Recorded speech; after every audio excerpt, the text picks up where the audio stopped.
Hello and welcome guys on my YouTube channel just 7 hours.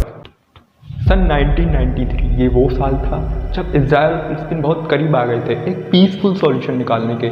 लेकिन इसके बाद में ऐसा क्या होता है कि इनके बीच में हालत बद से बदतर होते चले गए और आज इनके बीच में एक फुल स्केल वॉर खड़ा हो गया है। तो आज हम डिटेल में जानेंगे क्या हिस्ट्री रही है इन दोनों देशों के बीच में और कैसे इजराइल का जन्म हुआ। हमारी कहानी आज से हज़ारों साल पहले शुरू होती है। आपने ये तो सुना होगा कि किस तरह हिटलर ट्रीट करता था जूस पीपल को, पर कभी आपको ये पता है जो जूस लोगों पे अत्याचार हो रहे हैं हज़ारों साल से चले आ रहे हैं। ऐसा माना जाता है कि जीसस क्राइस्ट का जन्म एक जूस फैमिली में हुआ था। क्रिश्चियंस मानते थे कि जूस लोगों ने जीसस क्राइस्ट को क्रूसीफाई किया। यह विचारधारा कई सालों तक चली और क्रूसेड्स हुए थे, उनमें जूस लोगों को काफ़ी संख्या में मारा गया था क्रिश्चियंस के द्वारा। और झूठी अफवाह फैला दी गई कि कैसे क्रिश्चियंस का खून पी लेते हैं जूस लोग और उनके बच्चों को बलि के लिए ले जाते हैं, जिसकी वजह से जूस लोगों के प्रति लोगों का गुस्सा और अधिक बढ़ गया और उनको काफ़ी नफरत का सामना करना पड़ा, जिसकी वजह से यूरोपियन कंट्री से काफ़ी बड़ी संख्या में जूस पीपल्स का माइग्रेशन देखा गया। इसके बाद सन 1800 के आते आते जूस लोगों ने सोच लिया था कि अगर उनको अमन से रहना है तो उनको एक सेपरेट नेशन बनाना होगा। इसी सोच को लेकर एक ऑस्ट्रियो हंगरियन जर्नलिस्ट आए थियोडोर हेर्ज़ल, जिन्होंने एक पॉलिटिकल मूवमेंट स्टार्ट की इन 1896 जिसको नाम दिया गया जियोनिज्म। फ्रॉम 1870 में काफ़ी ऐसी ऑर्गेनाइजेशन बन चुकी थी जो खुद को लवर्स ऑफ जियोन के नाम से बुलाती थी।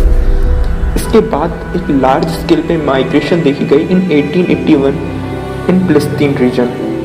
इसके पीछे एक खास वजह ये रही कि जेरूसलम उस समय का जूस का सबसे पवित्र स्थल था और उस टाइम पे ना कोई इजराइल वहाँ पे एग्जिस्ट करता था, ना ही कोई गाजा, ना ही कोई वेस्ट बैंक। उस समय ये सारा एरिया ऑटोमन एम्पायर के अंडर में आता था। उस समय सभी पीसफुली तरह से रहते थे क्योंकि उस समय ना तो इतनी सिविलाइजेशन हुई थी और ना ही इतनी पॉपुलेशन थी।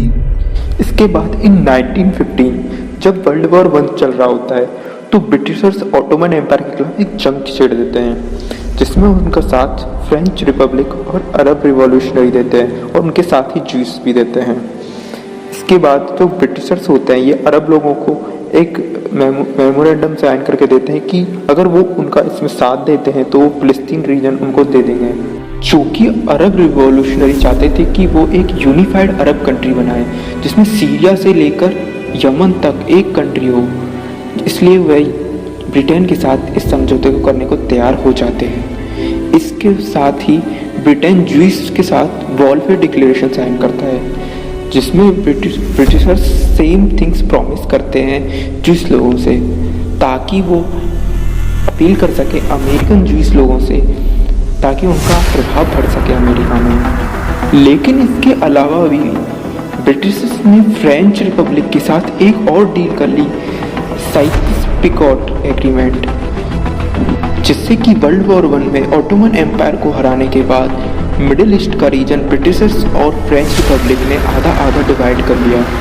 इन 1970 फिलिस्तीन का पूरा रीजन ब्रिटिश ने पूरा अपने कंट्रोल में ले लिया और इसी टाइम हिटलर को पावर मिलती है जो जूस लोगों का जेनोसाइड स्टार्ट करता है, जिसमें करीब 60 लाख जूस लोग अपनी जान गंवाते हैं, जिससे कि बड़ी संख्या में जर्मनी से माइग्रेशन होता देखा जाता है और वहाँ से कुछ लोग पैलेस्टीन रीजन में आते हैं।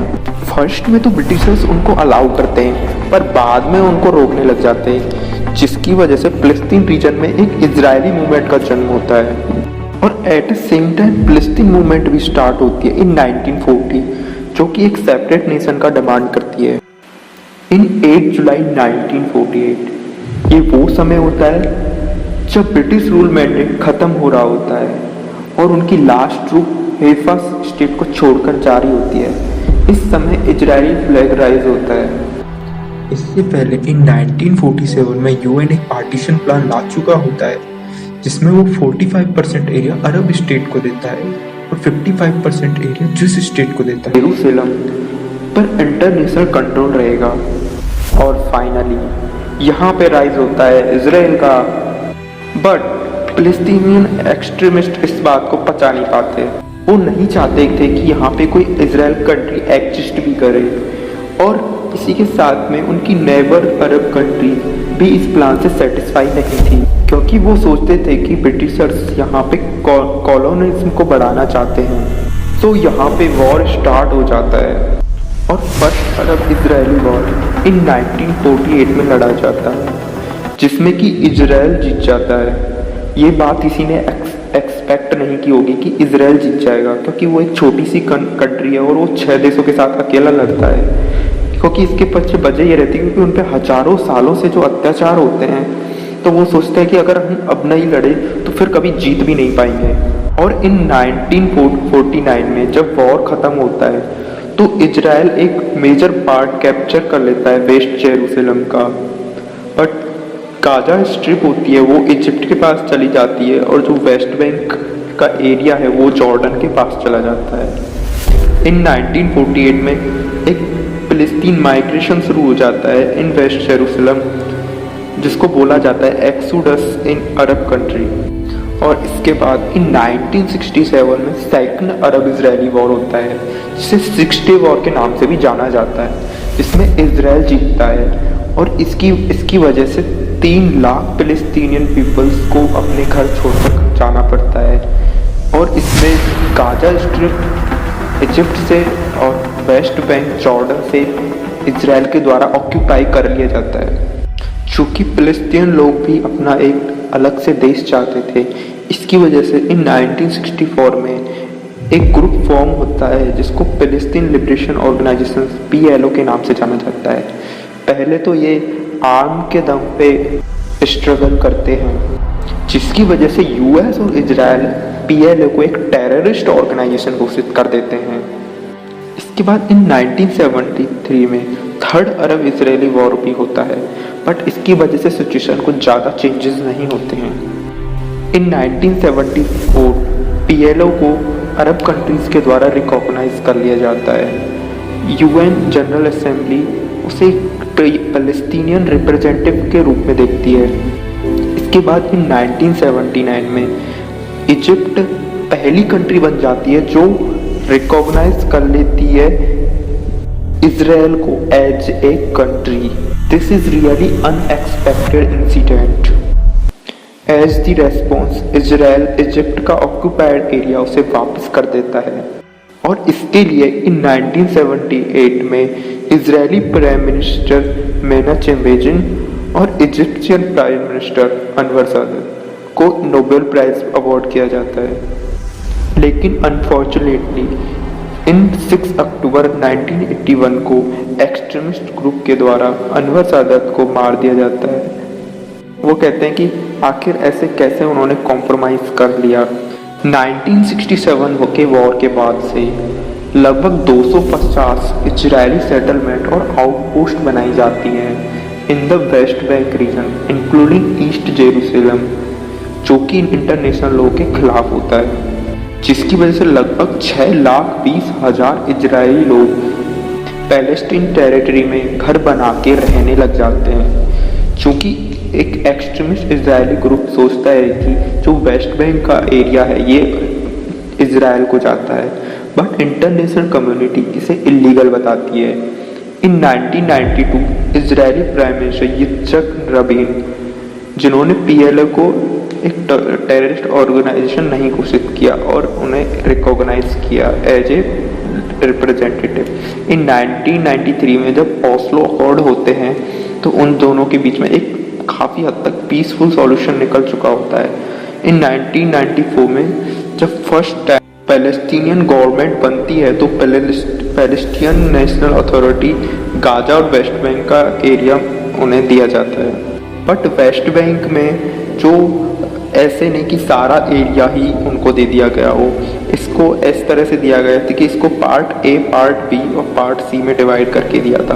पार्ट A वो था जिसपे पैलेस्टीन गवर्नमेंट का कब्जा था, जबकि पार्ट B वो था जिसपे दोनों गवर्नमेंट का कंट्रोल था, और पार्ट C पर सिर्फ इजरायली गवर्नमेंट का कंट्रोल होता था, जिसकी वजह से यासीन अराफात और yitzhak rabin को नोबेल प्राइज़ मिलता है कि उन्होंने इसका पीसफुल सॉल्यूशन निकाल लिया। बट एक right wing extremist yitzhak rabin को मार देता है, उनको असैसिनेट कर देता है इन 1995। और इस घटना से पहले इन 1987 में एक फिलिस्तीनियन एक्सट्रीमिस्ट ग्रुप फॉर्म हो चुका होता है, हमास, जो कि इजराइल को पूरी तरह मिटाना चाहता था और पीएलओ से भी नफरत करता था, और जिसकी वजह से वो 1996 में इलेक्शंस जो कि फिलिस्तीनियन रीजन में होने थे उनको बॉयकॉट करते हैं और उनके द्वारा सुसाइड बॉम्बिंग भी कराई जाती है, और इसकी वजह से एक्सट्रीमिज्म बहुत बढ़ जाता है और लोगों में पोलराइजेशन हो जाता है, और जिसकी वजह से इन 2002 में वायलेंट प्रोटेस्ट देखने को मिलते हैं जिसमें काफ़ी लोग इंजर्ड होते हैं, जिसकी वजह से Jewish people in West Bank region में वॉल्स बनाना स्टार्ट कर देती है ताकि वो जूइश कम्युनिटी को बचा सके। और इसके बाद इन 2006 जब हमास इलेक्शन जीत जाता है, बट बहुत ही स्मॉल मार्जिन से जीतता है और पीएलओ में फतह को हरा देता है। हमास के इलेक्शन जीतने के बाद इन 2007 की पॉलिटिकल पार्टी फतह और हमास के बीच में संघर्ष देखा जाता है, जिसे बैटल ऑफ गाजा भी कहा जाता है। यह हिंसा फिलिस्तीन को हमेशा के लिए दो हिस्सों में बांट देती है। इसमें वेस्ट बैंक पर पीएलओ तथा इजरायली गवर्नमेंट का कंट्रोल आ जाता है, वहीं गाजा स्ट्रिप पर हमास का कंट्रोल हो जाता है।